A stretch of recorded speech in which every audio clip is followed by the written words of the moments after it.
Hello, I'm Alistair Greener here at Twickenham.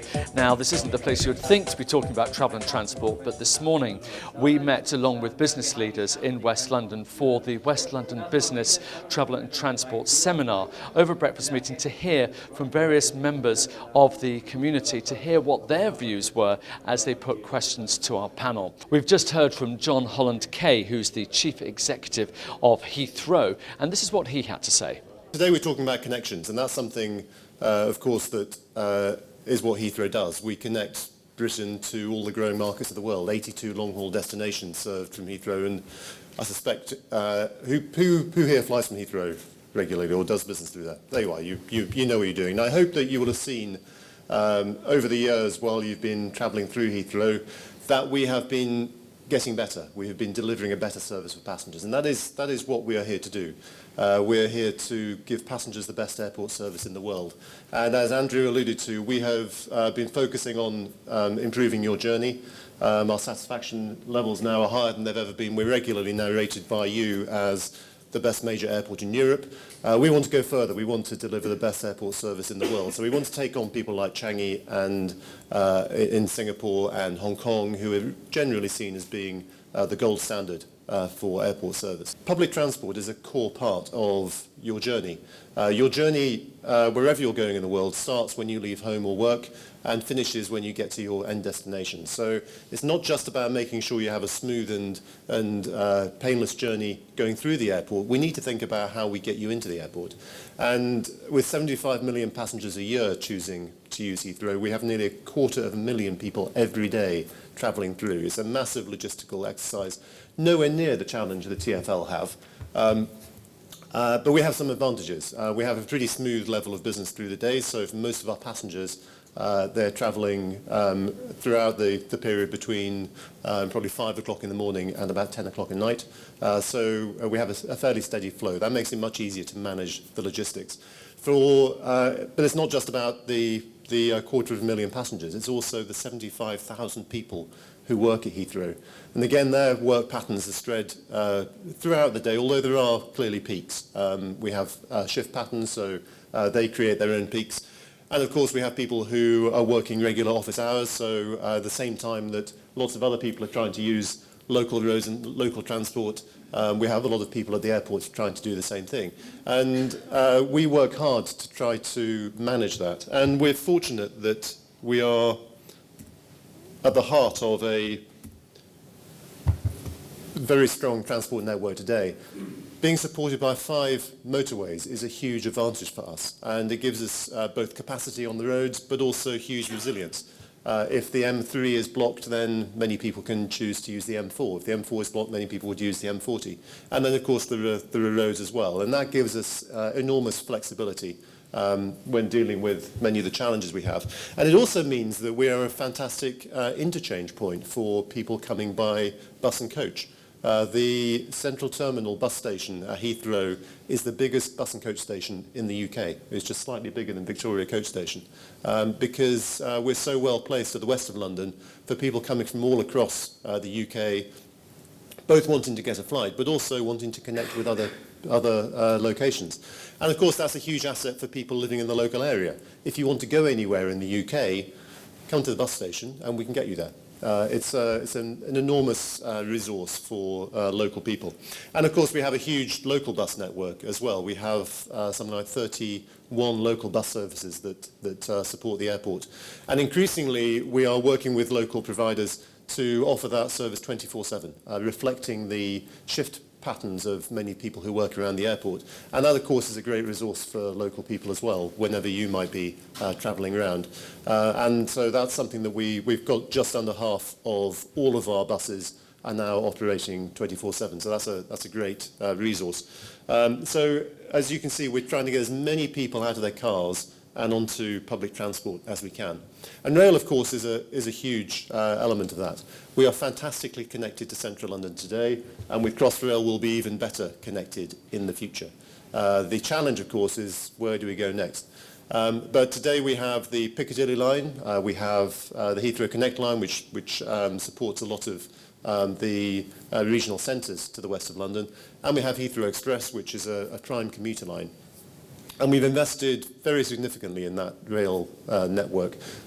As a private company, we've invested around £1 billion in rail serving the airport. It's a huge investment out of a business with assets of about £18 billion. £1 billion of that went into rail systems. So it's a big commitment to getting people out of their cars onto public transport. Before we opened Heathrow Express, just over 30% of people using the airport would come by rail. Now we're over 42%. It's a fantastic asset. And it just shows what you can do if you invest and have confidence. And I think one of the things that's come from both Mary and Alex's observations, which I would share, is we need to be ambitious and not just look at the problems we have today, but think about where we're going to go to. How can we create the kind of infrastructure that we need to create to make West London more vibrant, more viable, more livable?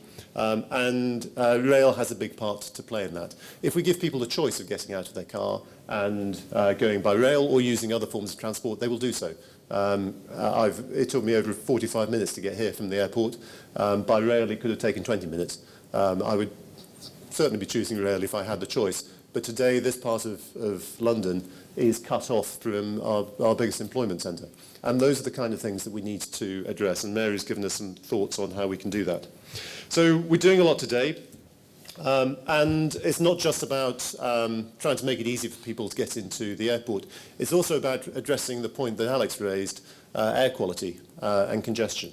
Air quality is a big issue for all of us in London. The real issue is around traffic on the roads.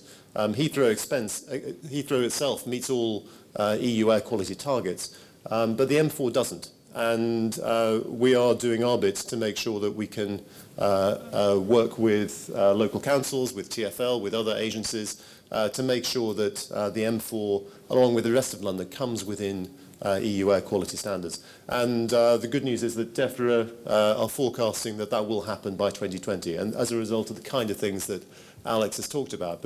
And the kind of things we would like to see happen there, as well as investing in more new technologies for vehicles, is extending the low emission zone out to the M25, because the M4 currently near Heathrow isn't within the low emission zone. And over time, I think we can expect to see the ultra low emission zone coming out further as well, because it'll just become the way we do, the way we go about our lives. And at Heathrow, we're doing our bit. We've reduced emissions from the airport by 16% over 5 years, 16%, by action that we have taken with the airport community. And there are more things we want to do. So by 2025, we'll have created an ultra-low emission zone at Heathrow itself. And as start of that, we are now installing charging stations and replacing all of our vehicle fleet with electric vehicles. So we're taking a lead with our community and working with a lot of the handlers and airlines across the airport to do the same thing. So it's a fabulous opportunity and just shows that you can make a positive difference by being committed to it. And Mary touched on the opportunities for rail connectivity. I said that we're fantastically connected into central London. That will improve with Crossrail, which will benefit businesses and people right across West London, connecting all the way through to the east and the west. But what about connections for people who live to the west of the airport or to the south of the airport? We need to take action to do something about that. And one of the benefits of the Airports Commission process that we've recently been through is it has really raised this up the agenda. There's now momentum behind creating a Western rail link, which would link directly from Heathrow into Reading and onto the Wales and the West up to Oxford, but also a Southern rail link, which would connect through down to Waterloo and Clapham Junction. And while that would be a fabulous resource for getting people into the airport, it's also a huge opportunity for making it easier for people to get around the region, regardless of whether they're coming to the airport or not. And that just helps to connect communities and address the kind of challenges I had, as I'm sure many of us had, in just physically getting here, given the limitations of our public transport system. And this is the kind of thing that we all need to get behind. It's good that this is now on the government agenda. Network Rail are quite advanced with Western Rail access. They're looking at the options for Southern Rail access. But there's a real prize here for all of us. But unless we make our voices heard, unless we work together on this, we're not going to get these big rail investments across the line. So if it's important to you, I would urge you to make your voice heard. So what are we doing in the meantime? Well, we are taking action on improving public transport usage. We're currently around 42%. We're looking to increase that to 45%.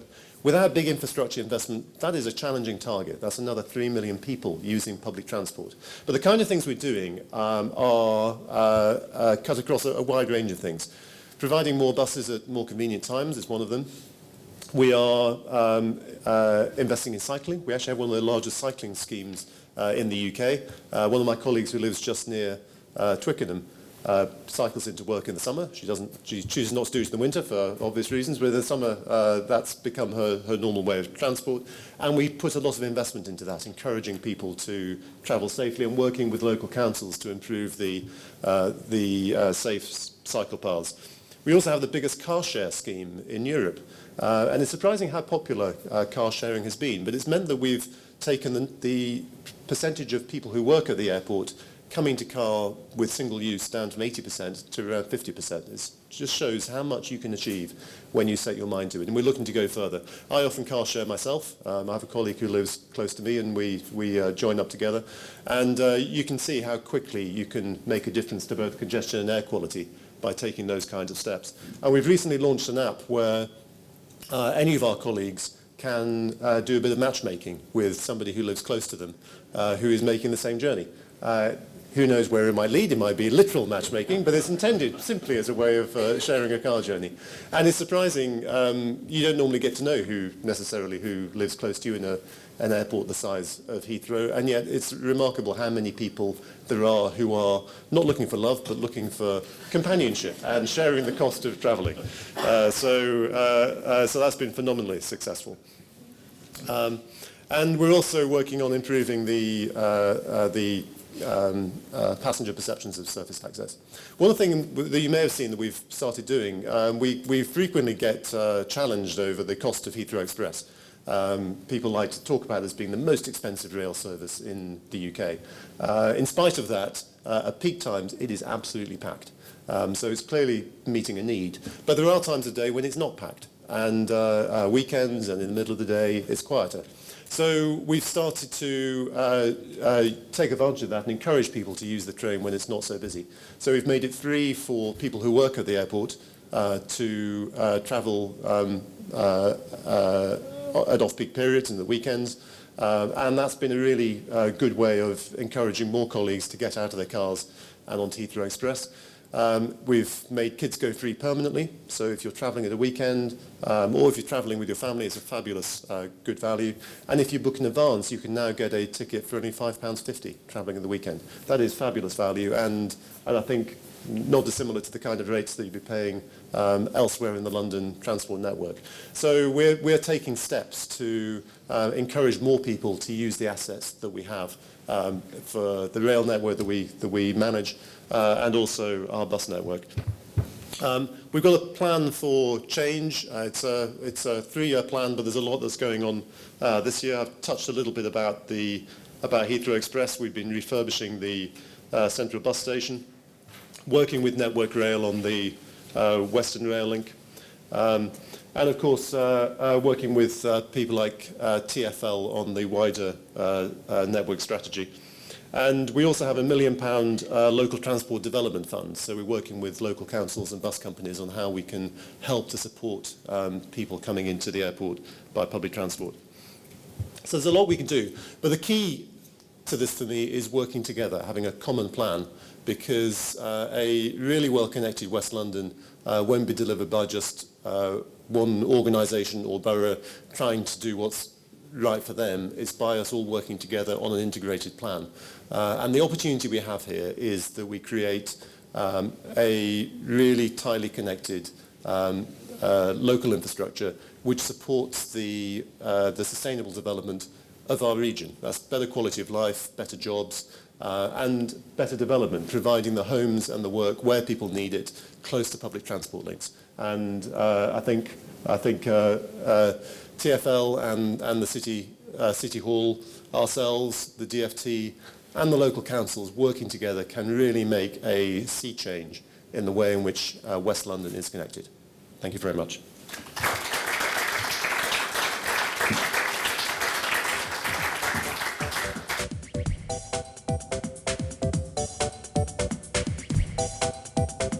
If you'd like to hear the presentations in full from the three speakers, please do click on the links below.